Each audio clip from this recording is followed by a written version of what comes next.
শীতলকুচি ব্লকে এটা তৃতীয় ঘটনা। এর আগে রথের ডাঙ্গার ব্রিজ এবং গোসাহাট অঞ্চলের কাছারিঘাটের ব্রিজটাও একইভাবে ভেঙেছিল। আমরা প্রশাসনকে বারবার বলেছি, বিশেষ করে গ্রামীণ রাস্তাগুলোতে এই ডাম্পার বোঝাই, পাথর বোঝাই ডাম্পার গাড়িগুলোকে চলাচল বন্ধ করার জন্য। কিছু কিছু রাস্তায় বন্ধ হয়েছে এবং আমরা দুর্বল সেতুগুলোতে বিডিও অফিস থেকে কিছুটা বড় যানবাহন যাতে চলাচল করতে না পারে সেজন্য খুঁটি দিয়ে বন্ধ করে দেওয়া হয়েছিল। রাতের অন্ধকারে কেউ বা কারা এগুলো খুলে দেয় এবং বিশেষ করে কিছু অসাধু ব্যবসায়ী নিজেদের স্বার্থ চরিতার্থ করার জন্য ইচ্ছাকৃতভাবে এই বড় গাড়িগুলোকে তারা রাতের অন্ধকারে পারাপার করেন। আমরা শীতলকুচি লালবাজার অঞ্চল প্রশাসন আমাদের আছে, আমরা খুব তাড়াতাড়ি 1-2 দিনের মধ্যেই আমরা একটা চলাচলের আপাতত ব্যবস্থা করে দেব এবং আমাদের বিডিও ম্যামের সঙ্গেও কথা হয়েছে ব্যাপারটা। এসডিও সাহেবও ফোন করেছিলেন বিডিও ম্যামকে, আমরা শুনলাম প্রপোজাল পাঠাচ্ছে একটা নতুন ব্রিজের, নিশ্চয়ই করতে টাইম লাগবে।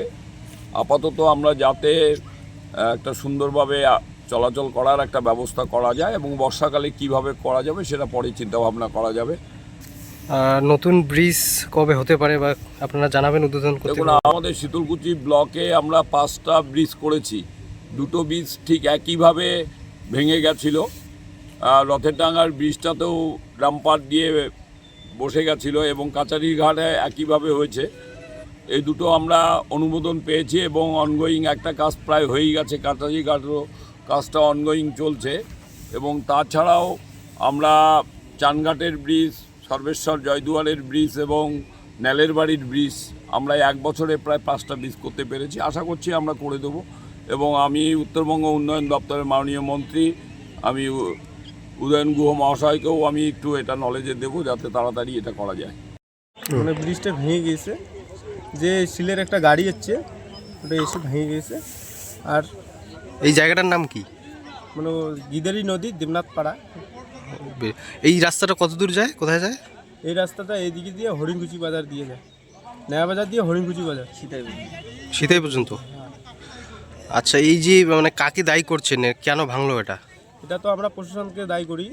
কেন প্রশাসন তো এটা মানে এই গাড়িটা যাওয়ার অধিকার নাই এইদিকে, প্রশাসনকে আমরা দায়ী করি।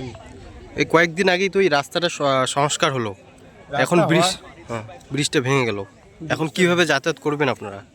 ওটাই তো প্রশাসনকে বলতে মানে জানাতে হবে জিনিসটা।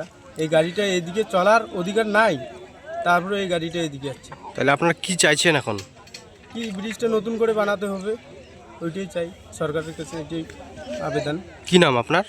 আমার নাম রুবেল। রুবেল কি? রুবেল মিয়া। বাড়ি? আমার বাড়ি হরিণকুচি। আরো ভালো ভালো খবর দেখতে সাবস্ক্রাইব করুন বাংলা হান্টের ইউটিউব চ্যানেল।